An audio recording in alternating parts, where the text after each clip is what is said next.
life. This short film, often referred to as Town of Mannequins, was directed by John Kunantz and was published in 2005. The story follows a very sleepy driver that makes a stop in a town that seems to be filled with nearly sentient mannequins. As soon as the man enters the town, he accidentally hits a mannequin.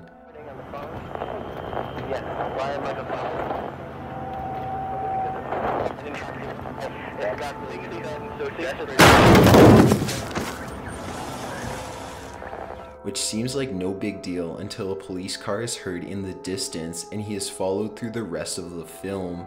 The idea is creepy enough, but gets even more chilling when the plastic models begin to move their positions as the driver looks away.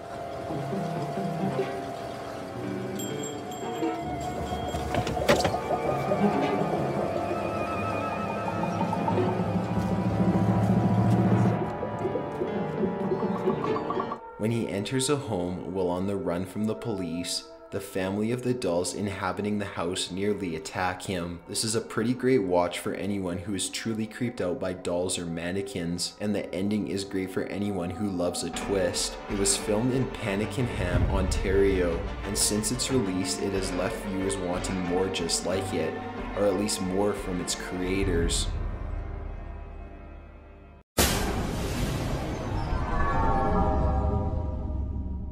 Baby laughs a lot.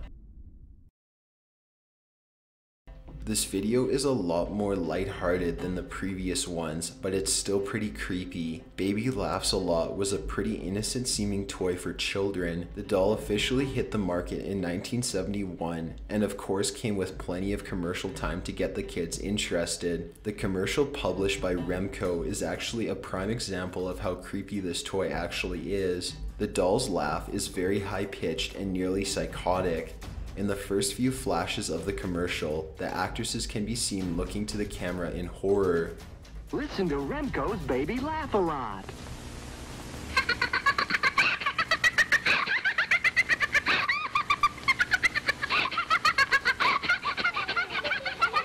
You're listening to Baby Laugh a Lot. She's the funniest doll you've ever seen. Just push the button and she starts to giggle. Get Baby Laugh a Lot by Remco! Although they do begin to laugh later, you've got to wonder what made the directors decide this expression was what the children needed to exhibit. It wasn't long after the doll hit the shelves that the complaints started to pour in from disappointed parents saying their kids feared the doll and even had nightmares related to it. The company took the doll off the shelves before making adjustments to the laugh track and remanufacturing it. Fast forward to the age of YouTube and the urban legend comes back to life. People began uploading videos of the doll laughing with a set of nearly dead batteries, and the results are truly demonic. The old tale of the doll being a fear factor for children is still true today as well. Although it's probably not due to some curse, it's likely just that this baby is generally creepy. Yet another great clip for anyone who is afraid of dolls.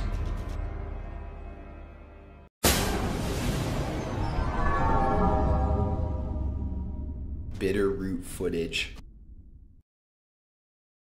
This video is based on every horror fan's dream. A guy finds an old wooden box at a garage sale and can't help but purchase it. Once he cracks the box open, the contents are straight from a nightmare. The purchaser of the box, Chad, found a stack of pretty creepy photos with the word bitter root written on the back of them and a tin can that contained an 8mm film.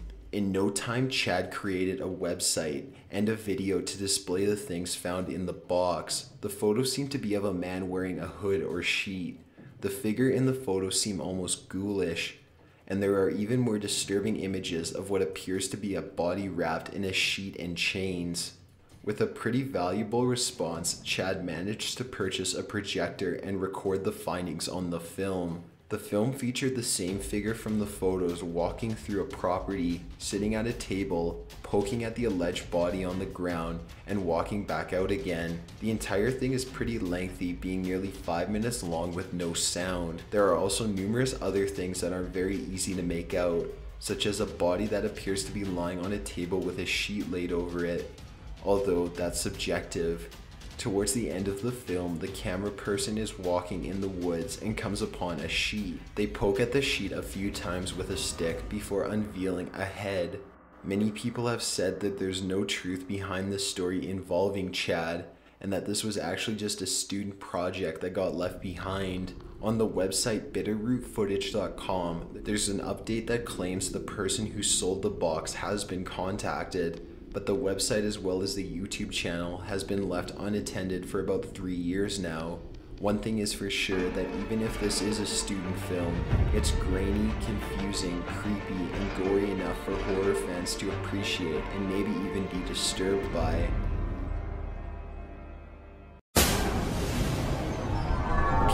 PHR-2/771.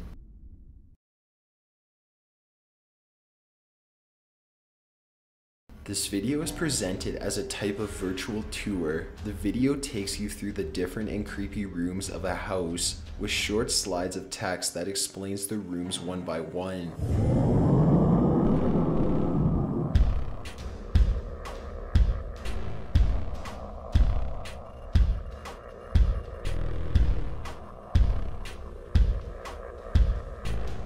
One room is apparently covered in Andy's skin, and one room is known as the suicide room.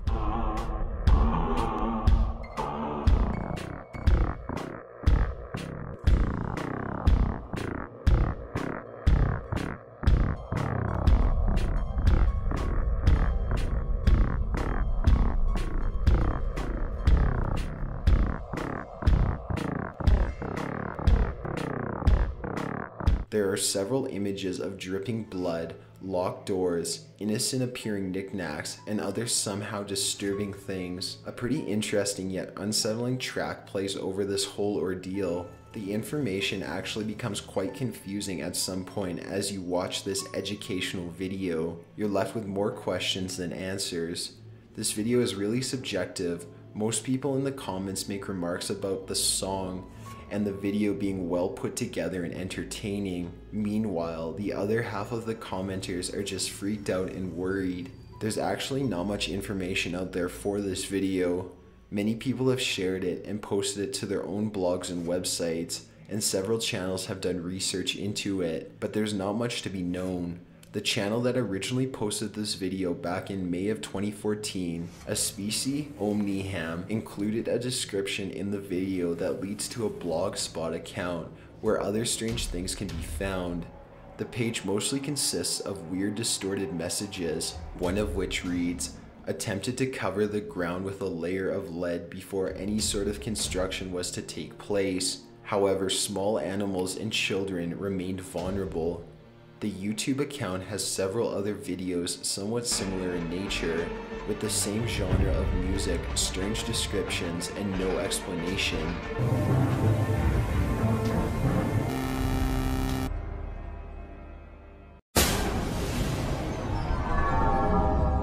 Mark Twain's The Mysterious Stranger. The stop-motion nightmare is still shared over and over on social media even today, commonly with a caption, "Check out this creepy cartoon, what's it from?" and sometimes with other weird backstories that aren't true, such as, "It's a cursed children's cartoon from the 50s.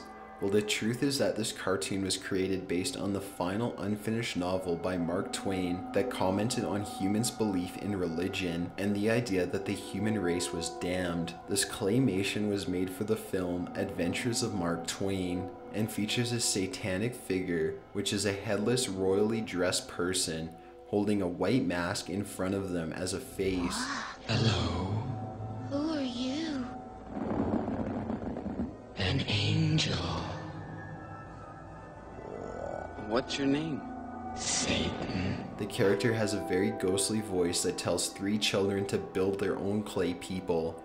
The stranger proceeds to tell the children that he hates the human race and that they are a greedy lot. He goes on to kill several of the now living clay people, all while his face contorts to a more terrifying expression. The stranger has a power to create natural disasters among the small clay population that the children created. He kills them all in a mass natural disaster and says, I can do no wrong, for I do not know what it is. This whole animation and story is clearly a critique on God, organized religion, and the ideas of existence. Not only is the animation terrifying as stop motion often is, but the stranger is an embodiment of the doubt we all have in our own existence, of the unanswerable questions that keep us up late at night. Who are we? Does any of it matter? And are we truly alone? Life itself is only a vision, a dream. Nothing exists save empty space and you. And you are but a thought. God.